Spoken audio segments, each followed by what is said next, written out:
Allahumma arham ummat sayyidina Muhammad. Allahumma anfa'na bima 'allamtana wa 'allimna ma yanfa'una wa zidna. Nomor kahiji musibah teh kalengitan umur. Lamun manehanana di musibahan ku Gusti Allah kalengitan umur unggal poe urang teh kapan ieu leungit umur sebagai modal dibandingkeun jeung leungit dunia. Nyana prihatinan kene leungit umur batan leungit dunia eta jelema bakal salamet jaga di akhirat. Tapi lolobana jelema anu katingali jeung nu kadenge ku kaula mah cek Ali bin Husain teh ai leungit dunia mah ceurik luar biasa, leungit onta ceurik luar biasa, leungit dinar dirham ceurik luar biasa, boro-boro eta dagang kerugi ge ceurik luar biasa. Jeung ceurikan dunia nu bakal ditinggalkeun ai umur leungit teu pernah dikencerikan. Eta tamu kieu di oge cek lain. Tah lamun urang geus kaleungitan kamusibahan umur dikurangan ku Gusti Allah leungit.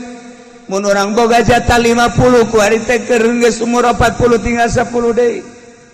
Lamun urang umur teh genep 10 ku ari 50 11 bulan 28 poe.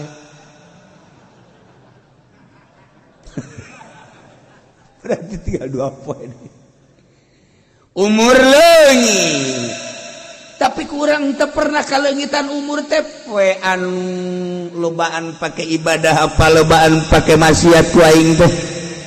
Poe anu beuh kuari tibalik datang ka ayeuna geus sabaraha puluh tahun pernah urang nyencerikan leungit umur sebagai modal.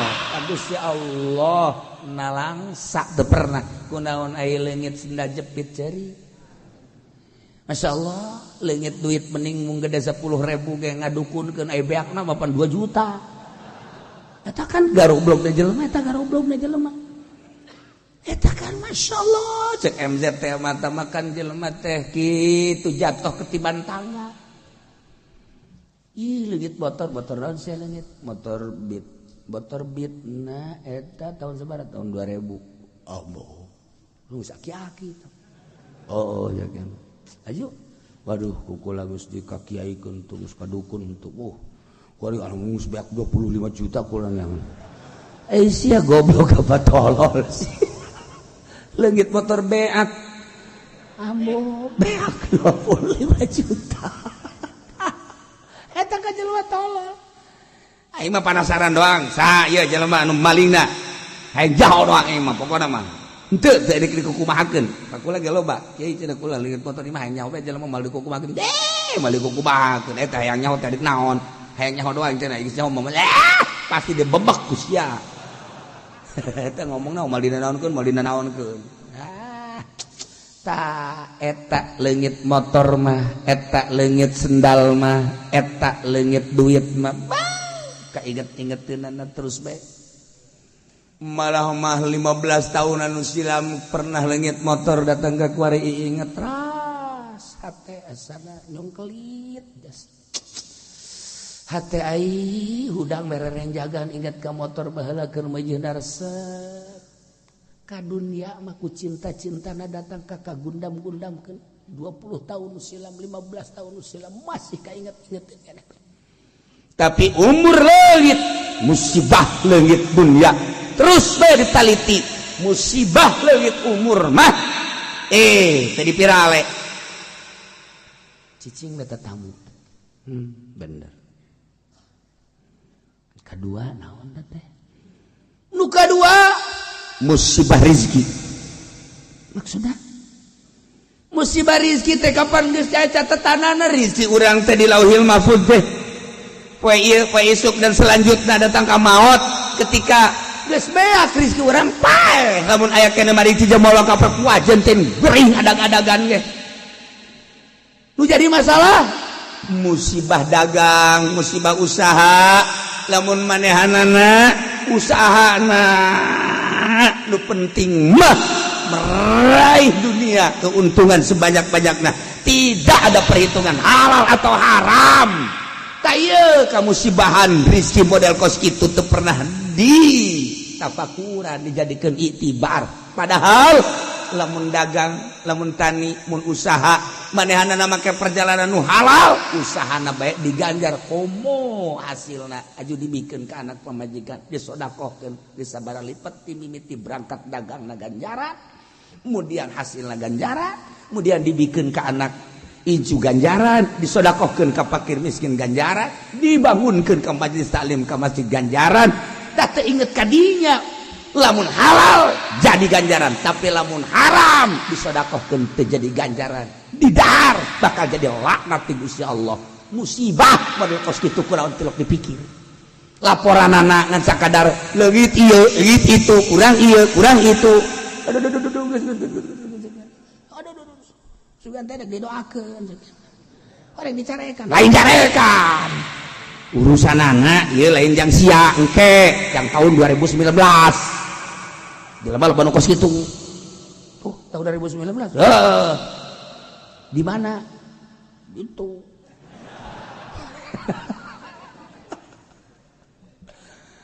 kuari mimiti dagang nyokot duit bang teh kapan geus jelas-jelas riba belah dituna kapan katibuhu wa syahiduhu kabeh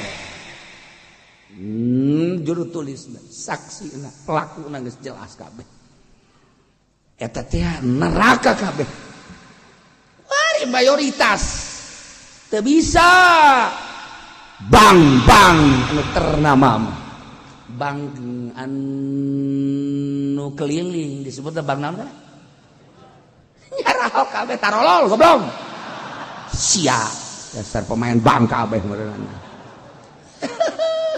ya Allah ya Rabbi kunaon lain dadehem tolol sia datang ka paeh bank keneh bae kita urusan rezeki musibah ketika orang make duit anu haram nyokot lagi geus neraka ngagolangkeun lagi ka neraka hasil lagi kan jadi neraka ketika kurang dibikeun hasilna ka anak pamajikan neraka sarua bae kabelah dituna disodakokeun emang bakal jadi sodako haram bae moal jadi sodako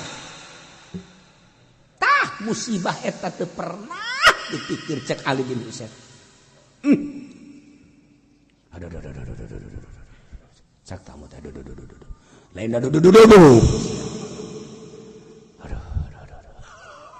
tuh moal kebal teh hirup teh make jeung asal bae kumaha carana ieu hayang kebeli motor teu bisa meuli motor teh kredit nah ieu kredit dua harga satu benda dua akad iya nu bahaya ge kredit khusus kredit halal kontan jeung kredit akur harga halal iya satu benda dua akad beda harga haram kuari naon atuh nun teu haram kuari naon hayu ngaji mah terus bae ngaji unggal minggu ngaji asup deui kaburu paes sia dipirahan ngeureunana ngredit sia jita Ali bin Husain musibah cek manehanana ieu teu pernah ditolelir musibah teh kunaon teu pernah diperhitungkeun masyaallah karim duit tuku sekarang itu ya Allah ya Sayyidina Umar begitu manehanana jadi khalifah kemudian gitu Salman Al-Farisi diutus kita jadi gubernur di daerah Madain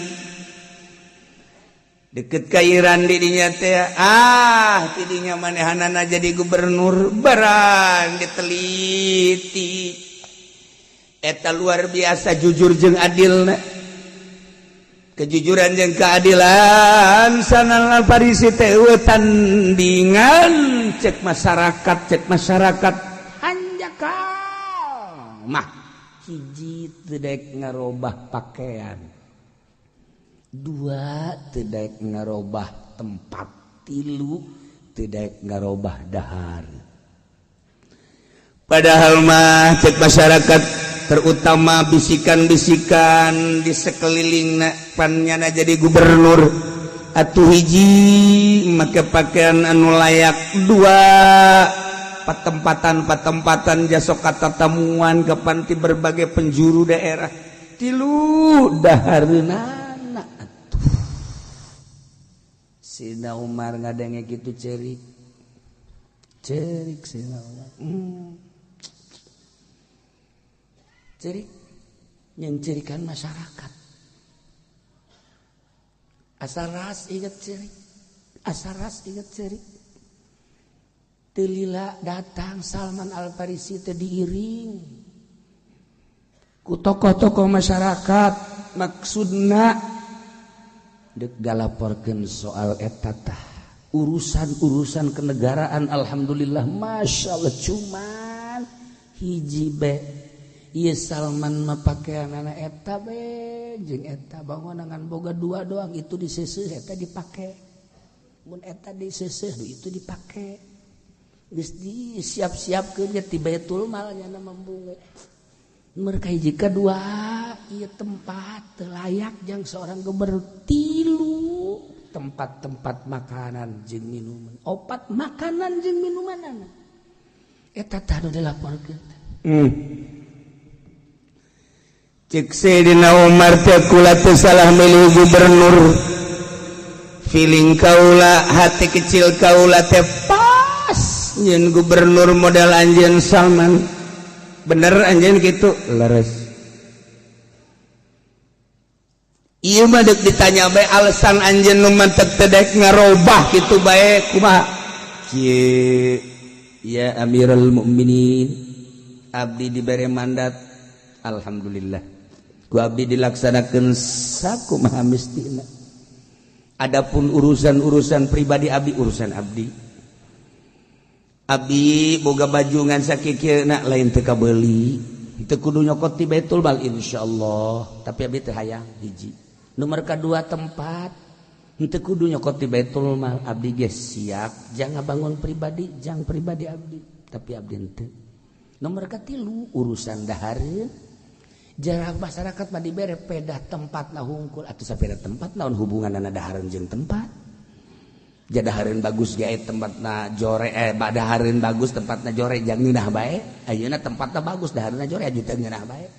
Cek Sida Umar bener oge. Teu naon hubunganan. Urang boga tempatna bagus tina emas tah, tapi dibere kadinya tek bae naon eusina bubur nu geus 5 poe niku mah. Emas teh emas. Urang make batok, tapi waduh bubur kacang ijo campur ketan hitam. Iya, lo make santen semua amis. Iya, ya Allah ya Rabbi Gusti. Diendogan setik. Wah. Dadat. Geunah jasa. Tempatna batok. Nu tadi emas, tapi bubur geus 5 poe. Naon hubunganna dahareun jeung tempat? Tamangan sakarang babanggaan doang. Ge Fudoli. Doanya nama boh, lamun diondang teu 5 gelas terjadi ceramahna. Kudu 5 ge numpul dek. Ambo budak. Numpul dek. Mun cecekelan terjadi. Kudu cecekelan. Keur ieu bari geus tobat. Tuh sia mah dasar hasud. Tuh. Alasan laon mane Salman cek Umar. Matak teu hayang. Hiji besi dianggap teu nuturkeun ka Kangjeng Rasul abdi teh pan milu jeung Kangjeng Rasul teh. Ja Kangjeng Rasul teh pakaian anakku abdi ditiru model abdi kos kieu ye. Kangjeng teh teu pernah nu bagus-bagus. Ketika abdi naros ka Kangjeng pakaian ieu Salman, Kangjeng teh selalu make pakaian anu hareuras teu pernah nu lemes. Ditaros ku Salman tuan kok nganggo acukna kos kitu bae. Salman mualila di alam dunia ulah sok ngeunahan pakaian ke di sorga hayang pakaian nu kumaha ge tah inget ka ucapan Kangjeng. Cak Sida Umar kagagas cak cenah. Ke zaman urang babarengan jeung Kangjeng Rasul. Coba ieu mana tan akur jeung Kangjeng Rasul? Mana? Ye cenah ieu budaya, leg-leg Gus ya budaya. Leg-leg Gus ya. ayo kunaon teu nuturkeun saya nuturkeun saha sia kos kitu teh pakaian tah ulah leuleuh ka dieu sia mah kos kieu mah bangka waras ieu mah geus atuh minimal urang geus salat bae nuturkeun ka kajen geus ai kos kieu mah ieu mah pan lain aya deuk salat make batik giliran ka pasar make jubah deui abe pajar supi nepi garoblok kabeh ge tarolol atuh ya Allah hari ngaji mah ke biasa bae deuk salat mah ke biasa bae meuli ka pasar udang-udang dipake Masya Allah bener iman edan lepas nomor kaduana urusan imah sapira imah ya Amirul Mukminin Nabi teh mualila bakal ninggalkeun alam dunia sedengkeun ke di akhirat teh kapan paling embung abdi ditanya soal dunia ai kitu mangan saya aya doang lah abdi gampang ke ngajawabna jageninganan kurang kumaha Kangjeng Rasul teh manusia anu haram ka neraka jelas boga jaminan sorga tingali bumi na penduduk surga nu Kangjeng teh di mana-mana urang bada lebet ka bumi Kangjeng teh kudu mendek di mana-mana Kangjeng mantes kulem teh geuning katingali dina tonggongna teh tertera urut palapah kormana ahli sorga nu jelas-jelas jaminan sorga bener kos kitu mah nya abdi deuk ngaleuwihan Kangjeng cek Sidina Umar kagagas baheula urang bareng katilu urusan wawadahan atuh sapira wawadahan abdi mah teu kudu nyokot ti Baitul Mal ku abdi sorangan ge insyaallah hayang nu bararagus teh di pasar Ambalaya tapi geuningan nu diperlukeun mah kapan teh eusina lain wadahna ari wadahna mangan sakadar babanggaan sosombongan doang sedengkeun nu babanggaan nu sosombongan teh kapan meureunan di akhiratna bakal disiksa abdi embung ku gara-gara gelas gara-gara piring aju abdi kena siksa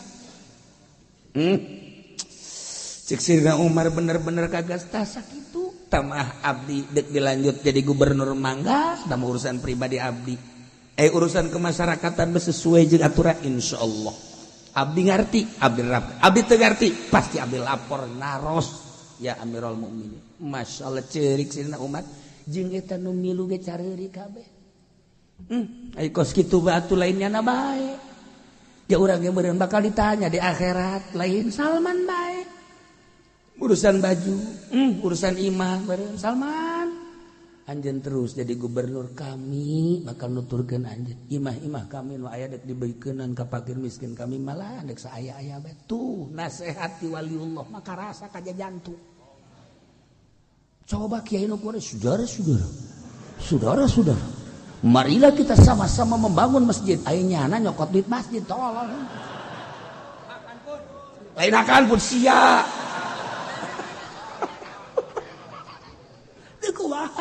narurutna jelema demo kabeh masyarakat ulah si eta pemimpinna mangkuna loba nu leungit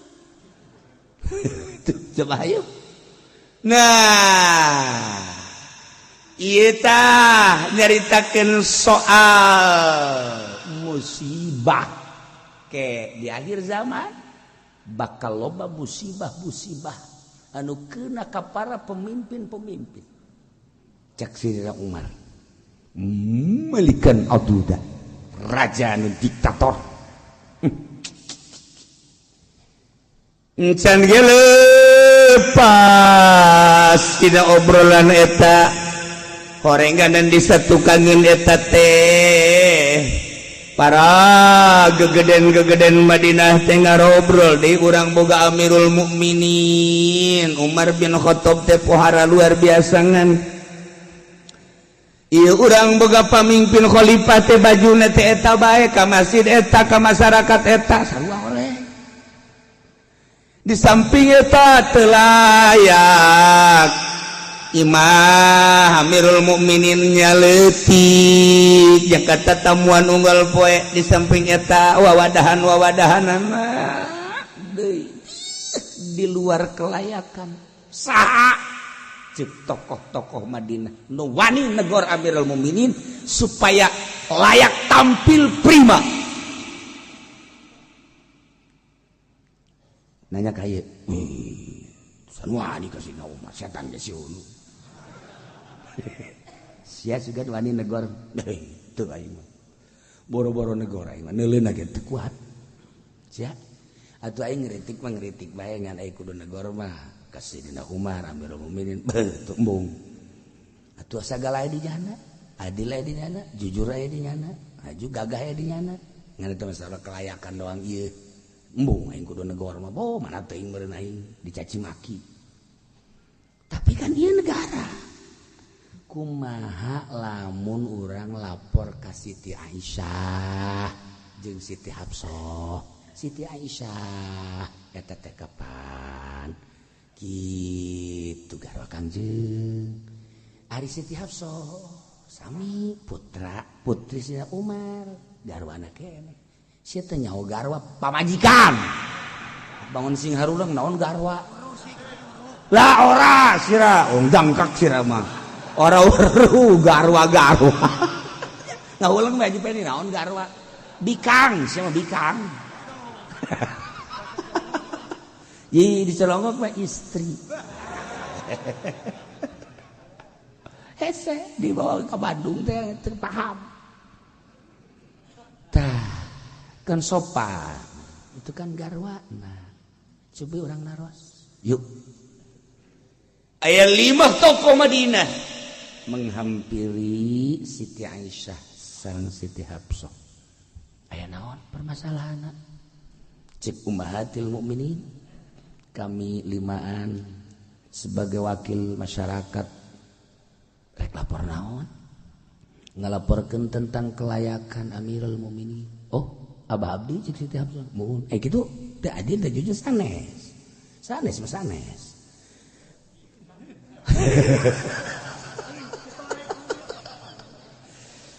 aya sababaraha perkawis ieu teh patali sareng acukna raksukanana kirang layak margi di sekitarna teh kapan seueur tokoh-tokoh ku ayana sakitu kami siap mangmeserkeun bade nu kumaha minaheun teh kana hate ngomong kos kitu teh aduh asa di kipasan teh kan minaheun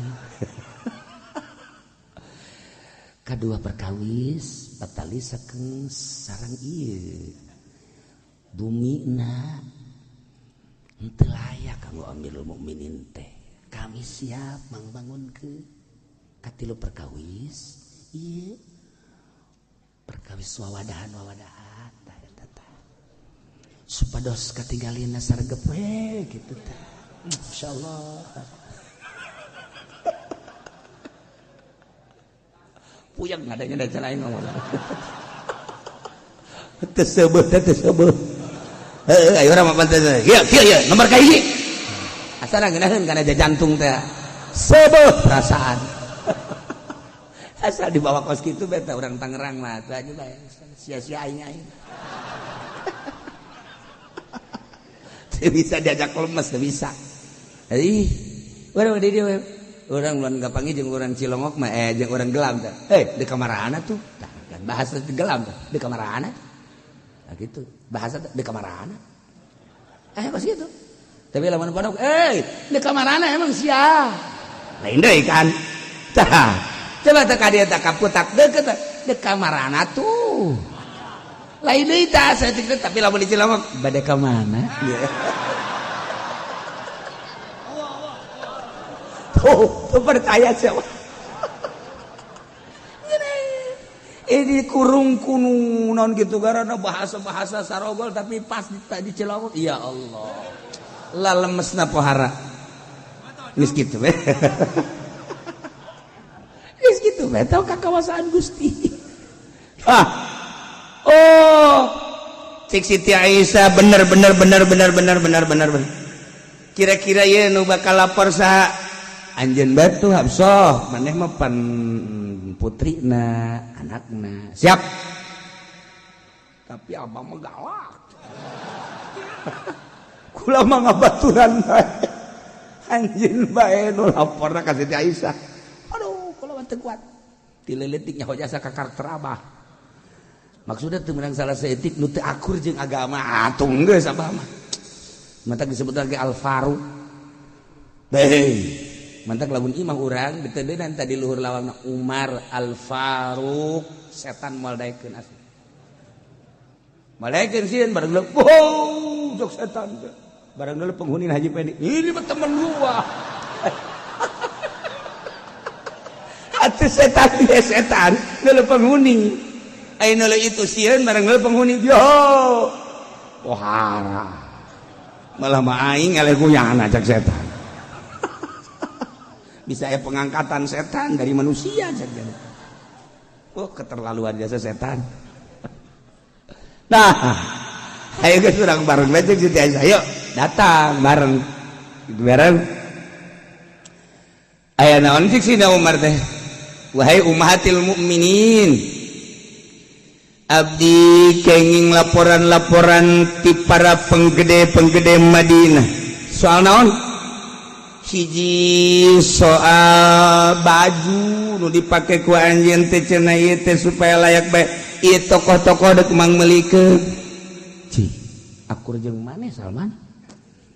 Kedua soal tempat lantaran dikunjungi di berbagai daerah anjeun teh kapan ummah Amirul Mukminin. Nah, kudu boga tempat anu layak bae.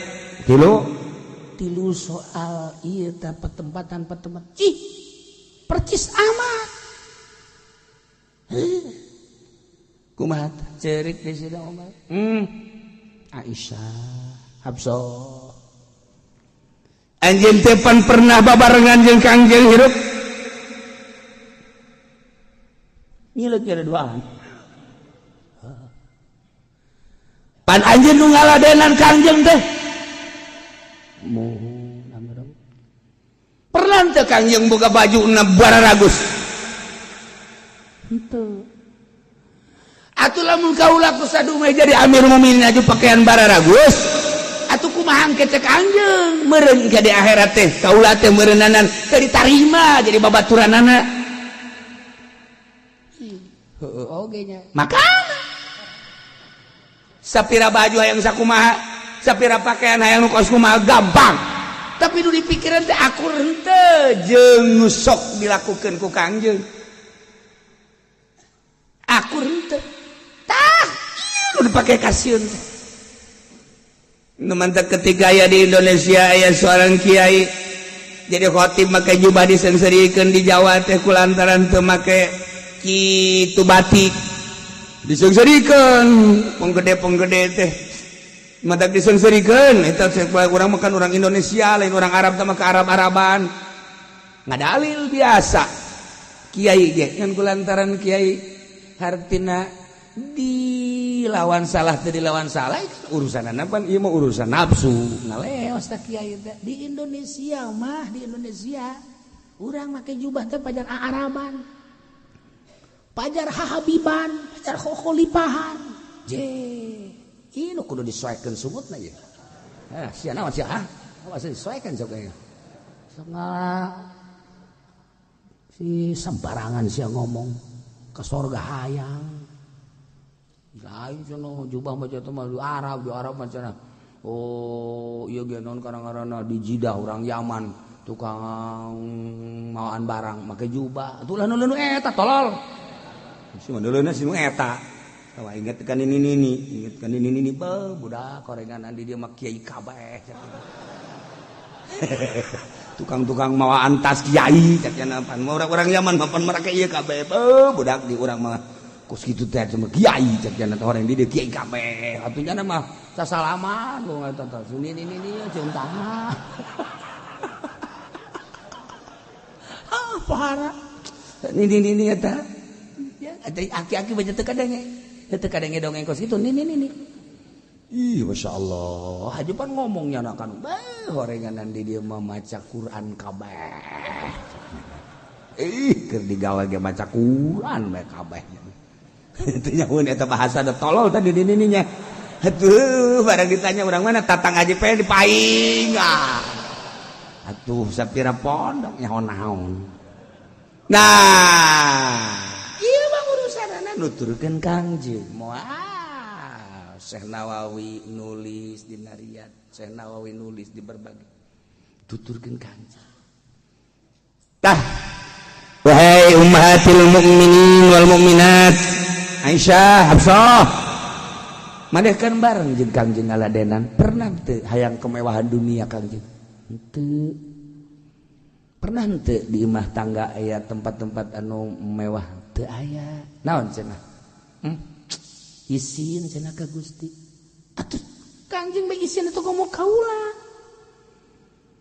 Ya, cek Sayyidina Umar, inna fil akhirati aqabatan. Saenyana di akhirat loba tanjakan-tanjakan, loba masalah-masalah, loba beban-beban. Tuh. Loba beban di akhirat teh. Tanya ieu, tanya itu, tanya ieu, tanya itu. Nah, nu paling selamat adalah al-mukhifun, jelema anu ngentengkeun beban di dunia. Ketika di dunia ngentengkeun sorangan, lah sapira baju, lah sapira imah, lah sapira ke bae di surga. Tah di dunia na dielah-elah bae. Nah, al-mukhifun karana cek Sina Umar, di akhiratna beban-beban tersebut bakal selesai. Urang kan lamun maot ya ditanyakeun, imah menang meuli duitna ti mana, kendaraan menang ti mana, eta kan proses kos kitu kan angel. Angel kok mun pamajikanna opat. Nu ieu jadi tanya-tanya, tah hade ge tanya, tanya. Cek malaikat diem lu. Aduh. Dagang karung ditanya, ayo sabaraha jenis karung? Ayo coba. Nah, kemudian cara dagangna kumaha, modalna ti mana, ka mana jeung kumaha di ka mana, keun teh duit karung teh. Mangkaning neraka geus tiba wer. Asal ditanya bae, di mana eta nang ti mana eta wer. Seuneu neraka. Nya geus kieu bae. Aduh. Sanggeusna transaksi kemudian duitna eta nu katarima dihitung, sanggeusna dihitung ngaju leuwih kon teu dibalikeun deui. Wer. Aduh. Geus katarima ju duitna eta nu digunakeun pake dahar, pake nginum jeung keluarga sesana dikamanakeun di neraka. Wer. Alah, cak aja pending geus abdi bae teu ditanya maning digejeburkeun mah gejeburkeun. Capek. Uleuh. Ya Allah, ya Rabb, ya Allah, ya Rabb. Dailah inna fil akhirati aqabatan, di akhirat bakal loba beban-beban anu luar biasa. Nu pang salamatna al-mukhifun, jelema anu ngentengkeun beban waktu di dunia. Pancena ari bapa anjeun mah sugih etas Sina Abu Bakar Siddiq. Ai maneh maneuleut teh sugihna, ai sugih teh aku kitu ku Sina Abu Bakar henteu. Kula teh nuturkeun Sina Abu Bakar. Belah dituturkeun Kangjeng. Sugih teh pamere Allah, tapi teu pernah ngaku kasugihanana. Jelema nu aya sabaraha disuguhan bae ku manehanana, ayo terus. Bahkan Kangjeng Nabi lamun aya katamuan nu dipanggil teh Abu Bakar, aya Abu Bakar aya suguhan tamu. Mun eueuh nyana tamu kalaparan. Ketika dek balik, Abu Bakar, boga teh jang ongkos, aya mun eueuh nyana mah bisa balik. Tah, sugih teh mun kos kitu mah masalah. Tuh. Nyana teh perang sabaraha ribu onta. Tah, sugih teh jang kos kitu. Tuh, tinggal urang ge aing ge kos kitu. Teu percaya. Dulur hayang numpakan ge, teu beunang kana mobil teh. Sakalina numpakan dideleukeun, kotor sendal. Waduh, cak adina teh ngomong deui naik mobil si eta. Emang guna gitu, capek. Kotor saeutik bae ge beung rewang bae. Kan mobil teh kudu kumbah, mobil teh kudu anu ngumbah ge bakal ngelawan kaduhung mobil eta. Sakalina aing naik kos kitu, geus teh hayang aing mah mal deui aing naik mobil kos kitu. Lain ngeunaheun pan jadi nyiksa awak. naik mobil teh ngeunah hendek beli kumaha bae ngeunah hendek naon tadek naon jadi orang jadi raja kan ngeunah di mobil ieu mah lain Pak asal gitu kan ulah tukang teuing aing ieu dia kahalangan sia pan teh jadi raja hah hendek ngarokok mobil ngarokok di mobil bau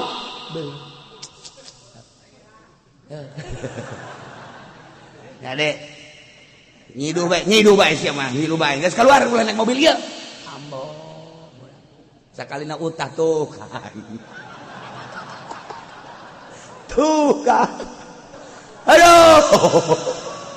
aduh jak nu boga mobil sia kaduh we ngajak sia sugan teh sia teu kampungan goblok beak mobil aing kautahan mobil mewah tinggal mobil mewah kautahan ada ditinggalkan embung orang kayak mobil teh supaya bebas itu mobil teh dunia jang sarana transportasi supaya orang ngeunaheun kumaha ieu mah pan lain asal naik mobil eta bae ngageter-geter ieu muka lawang mah lalauna ngagebruk budak sama mobil aing ajur bisa dia ai selem kana teh guys aing mah naik mobil eta mendingan naik 08 bebas kana teh emang meureun sakarakter jelema mah dah aya bebas naik truk karak bebas atuh lain jelema barang tah mah tah ieu cek Sidina Umar di akhirat bakalna loba tanjakan-tanjakan jeung loba beban-beban kang salamet-salamet ta'al mukhifun jelema anu ngentengkeun beban waktu di dunia kula embung di akhirat kacoceng derajat kula masa teu bareng jeung Sina Abu Bakar masa teu bareng jeung Kanjeng Nabi boh kajen teuing di dunia kula susah kadeuluna kula teu senang jeung teuing moal kebal di dunia mah Masya Allah cek anakna Siti Habso kaduhung urang bebeja ka bapak kos kitu cek kula ge nya nama kos kitu ge urang sakit ge kunyana teu ditampilin nu geus bapak nya nama pedang tilok disarangkan kan nya nama tah ieu lah bahkan nambah deui Baitul mal lamun kurang ngadahar ti Baitul mal bisa lantaran kula aya hak tetapi beuteung kula moal coba-coba diresian ku duit Baitul mal cek Sina Umar moal sieun ka Gusti Allah jeun teh bagikeun ka hakna masing-masing kula moal kajen ku kumaha Sidina Umar saha bae seorang alim cek Kanjeng Nabi anu di jero beuteungna kaeusian ku duit nagara ku duit pamarentah teu percaya karena kejujuran jeung keadilan eta kiai wah cek Sina Hafsah pun ngamuk ka dieu kan tadi ge kan ulah geus ngamuk da padi urang balik isin Pak lamun kiai ngadahar duit pamarentah ngadahar duit sultan geus nu kos kitu mah beres na ka kiayana teu aman nyekelan ilmu Allah geus moal aman saya tiga-tiga can komo tamah make nyodor-nyodorkeun proposalna teu cek Siti Habsah ka proposal ge aya tambah meureun tambahna ti kiai ka gitu ngamuk bobat kalau mau dicaritakeun mah mau dicaritakeun nyanangan nyaritakeun tentang duit-duit Baitul Mal duit-duit aya seorang sahabat begitu datang ngaran Salim teh jujur dan luar biasa ketika datang seorang raja nah katingal ieu sahabat maneh Salim kan di Baitullah keur ngadoa bae boga kepentingan dunia kan maneh nyanangan nyileuk boga kepentingan mun boga kepentingan aya ka dieu kula beres jangan ngadoa terus ditungguan ku raja keluar cek begitu di itu mana yang ngadoan tadi buka kepentingan atuh boga dunia apa akhirat soal dunia soal akhirat urusan kula tah lamun boga kepentingan dunia yuk kula teh. Tunggan. Kula pakai Zoom. Aduh, cek Salim teh. Kula hayang nurutan Sina Umar, hayang nurutan Sina Abu Bakar, hayang nurutan Kangjeng. Embung kaesian ieu duit. Ku duit haram mal kebal deui hirup sakiana teh. Begitu datang, tah butuh sabaraha deui tah. Nyana indit. Masyaallah. Kuari maki cek jenna ye duit dikumpulkan kabeh. Itu naon eta? Duit cek ti saya ti raja. Boh maneh mah untung cek nu sajen teh. Maneh mah untung diperhatikan ku raja, datang ka dibere duit ceurignya. Pan sia mah ceurig, mangga duit ceurig, dibere duit ceurig. Henteu gitu. Ke kieu bae tungguan ya di dieu nya. Mun kula eueuh ka dieu deui meureunana ieu lain milik kula cokotnya. Serpet bae balik. Serpet bae balik ditungguan ku dirinya ku nu sejen-sejen teh barang balik teh balik deui ka dinya seseuria dibawa berarti halal cek da ieu salimna geus pugus salim mah langsung balik ka imah ngadoa ka Allah Gusti salametkeun abdi hirup di dunia ulah datang ka ngadahar duit ti pamarentah langsung aya nu ngudahan salim itu duit diadep aju kusaha geus dicokot ku anu kon alhamdulillah ai maneh teu kulang nu mantak embung kunaon besi kaganggu kahusuan salat kula besi kaganggu derajat kula engke di akhirat teu hayang kula mah ngadahar duit di pamarentah ji jagera tu kula ge kabagian saknya teh kitu ya kitu mah kula embung atuh deui sia mah sia bae ulah nurutan aing henteu mun nya ka di akhirat itu Tuhan ka surga kula ka surga mah ka surga ngan handap derajat mong aing mah mau emang dibawakan dulu, dibikin kalau itu deh. Hai, sadu ayang ya bagian ayang ya tang. Sia kunaon sih bisa jadi begitu? Mau emang salim nge embungeun cek ya teh. Lantaran ge di kasorga, di sorga nah handap derajat tak komo lamun datang ka teu husuma jadi ka neraka. Teh ayang aing. Jatuh kami ge sarua cek ya teh. Ya baheula makan kos kitu. Kuari mah lamun urang da embung duit pemerintah. Kadegeun. Nah. Mantep duit kene sarua. Gas, kepala mah, namun narimaan duit, kadiakan. Suka nama saya, aing jadi penampungan anak. Geus teu inget karena halal jeung haram ku ari, teu inget husu jeung teu husu. Neu kumaha coba? Baheula teh kiai teh anti. Kasupan duit pamarentah ulah kiai mah ulah. Engke ilmuna teu manfaat. Henteu manfaat ulah. Ah, sakali ulah. Kecuali gede. Tapi tanggung saya juta baik itu 1 miliar kan anu mere enak kepotongan sia 1 miliar rugi negara bangkrut bisa mah ulah lain darurat nah kan cenah geus bae anggap darurat tang koreksia barudak kullaisibana bejakeun ku anjeun Muhammad sama sakali moalkeun ka urang kabehan teh kecuali musibah lain musibah aturan-aturanana nasib deuk khairin deuk syarrin ieu kabeh ge meunang ti Gusti Allah teh huwa maulana anu ngalindungi urang nasiruna anu nulungan ka urang turun urusan urang geus Allah ka Allah hungkul falyatawakkalul mu'minun masrahkeun diri jelema mukmin mah di dieu teh aya qasr hiji bahasa itu Allah nomor kedua di dieu teh aya harfi maqamil idmar pan tadi teh geus disebut la yusibana illa maka taballahu lana tapi di dia dijelaskan diizharkan wa Allah tu alaihi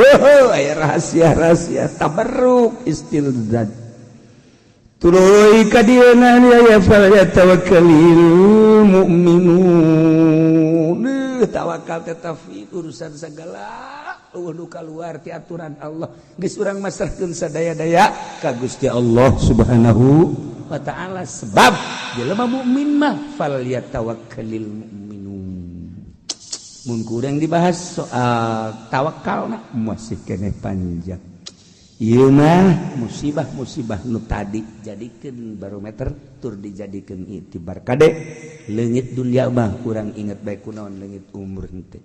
2 tentang rezeki wayahna supaya jadi ganjaran ti bibiti berangkat dagangna jeung sagala rupana make aturan anu halal.